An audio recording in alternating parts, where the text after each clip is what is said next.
Breaking news చూస్తున్నాం. అదే మత్తు, అదే గలీజ్ దందా. హైదరాబాద్ లో పోలీసులు ఎన్ని రైడ్స్ చేసినా పబ్బు గబ్బు మితిమీరిపోతూనే ఉంది. భాగ్యనగరంలో పబ్ కల్చర్ రోజు రోజుకు పెరిగిపోతూనే ఉంది. ముంబై తరహాలో డాన్సులు, అమ్మాయిలతో కస్టమర్లకు వల వేయడం ఆగడం లేదు. కేబీఆర్ పార్క్ దగ్గర టాప్ పబ్ నిర్వాకం మరవక ముందే జేఎన్టీయూ మంచిరా మెజెస్టిక్ మాల్లో kings and queens resto bar నిర్వాకం వెలుగులోకి వచ్చింది.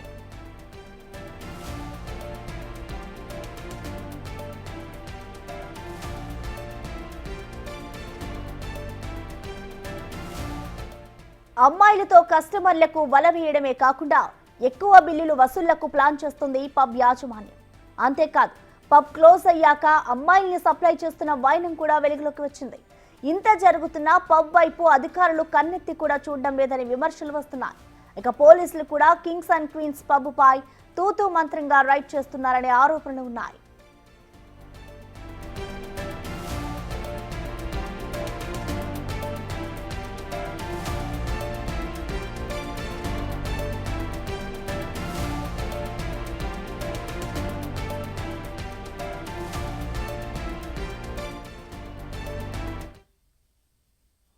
దీనికి సంబంధించిన మరింత సమాచారాన్ని మా ప్రతినిధి సుజాత అందిస్తారు. సుజాత, చెప్పండి, ఈ పబ్కి సంబంధించి ఇప్పటికైనా ఇటు పోలీసు అధికారులకి సమాచారం అందిందా? వారు ఎటువంటి చర్యలు తీసుకోబోతున్నారు? సుజాత, చూస్తున్నాము, హైదరాబాద్ వేదికగా నడుస్తున్నటువంటి పబ్స్ లో చాలా వరకు రూల్స్ అండ్ రెగ్యులేషన్స్ పాటించకుండా ఇష్టానురాజ్యంగా వ్యవహరిస్తున్నటువంటి పబ్స్ మీద రీసెంట్ గానే అటు పోలీసుల తనిఖీలు, అదేవిధంగా ఎక్సైజ్ డిపార్ట్మెంట్ కి సంబంధించినటువంటి వాళ్ళు ఒక్కసారిగా డ్రగ్ కి సంబంధించినటువంటి అధికారులు రైడ్స్ నిర్వహించినటువంటి ఘటనలు మనం తరచూ చూస్తూనే ఉన్నాయి. ఎక్కడికక్కడ పబ్ కల్చర్ కి సంబంధించినటువంటి రూల్స్ కి విరుద్ధంగా నడుపుతున్నటువంటి పబ్స్ ని కూడా రీసెంట్ గా మాధవ్పూర్, అదేవిధంగా కొన్ని 10 చోట్ల ఉన్నటువంటి పబ్స్ ని అర్ధరాత్రి తర్వాత కూడా నడుపుతూ, అదేవిధంగా విచ్చలవిడిగా అటు మెనూస్ కి సంబంధించి ప్రైజెస్ ఎక్కువ పెట్టడం, అమ్మాయిలను వల్లగా వేయడం, వీటన్నిటిని కూడా చూస్తూనే ఉన్నాం. అయితే వీటి మీద అధికారులు అటు చర్యలు తీసుకుంటున్నప్పటికీ ఇప్పుడు మంజీరామాల్లో ఉన్నటువంటి పబ్స్ కి సంబంధించి అటు నిన్న ఒక వీడియో వైరల్ అవుతుంది. అక్కడ ఉన్నటువంటి అమ్మాయిలని వచ్చినటువంటి కస్టమర్ల మీదకి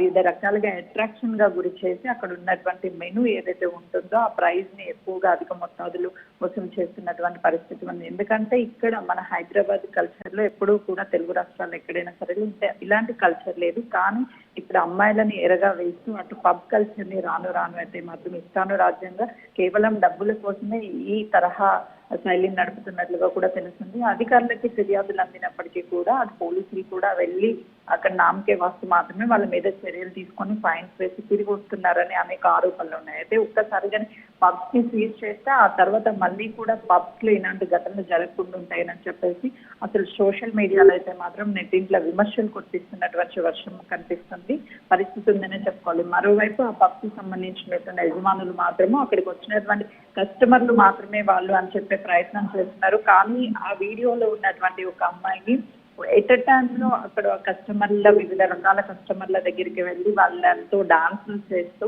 కొంతమేరకు ఆ వీడియోస్ లో అనేది చూస్తే అసభ్యకరంగా ఉన్నటువంటి వీడియోస్ ఏవైతే ఉన్నాయో వాటి పట్ల సోషల్ మీడియాలో అయితే మాత్రము విమర్శలు వర్షం కురిపిస్తున్నారనే చెప్పుకోవాలి. మొత్తానికైతే మాత్రం అటు పోలీసు అధికారులు అక్కడికి వెళ్ళి ఆ వీడియోస్ ఏవైతే ఉన్నాయో వాటి మీద ఆరా తీసుకున్నటువంటి పరిస్థితి ఉంది. ఎలాంటి చర్యలు తీసుకుంటారో చూడాలి. తరచూ ఇక్కడ గచ్చిబౌలి కావచ్చు, బంజారాహిల్స్, మాధవ్పూర్ లో ఉన్నటువంటి పబ్బుల్లో ఇలాంటి ఘటనలు జరుగుతున్నాయి. కానీ అటు కఠినంగా వాళ్ళకి రిస్ట్రిక్షన్స్ లేకపోవడమే ప్రధాన కారణంగా కనిపిస్తుంది. వన్స్ ఒక్కసారి పబ్స్ కి సంబంధించినటువంటి రూల్స్ ఏదైనా బ్రేక్ చేస్తే వాటిని సీజ్ పర్మనెంట్ గానే చేసినట్లయితే ఇలాంటి ఘటనలు జరగకుండా ఉండే అవకాశం ఉంటుంది. Right, thank you Sujatha.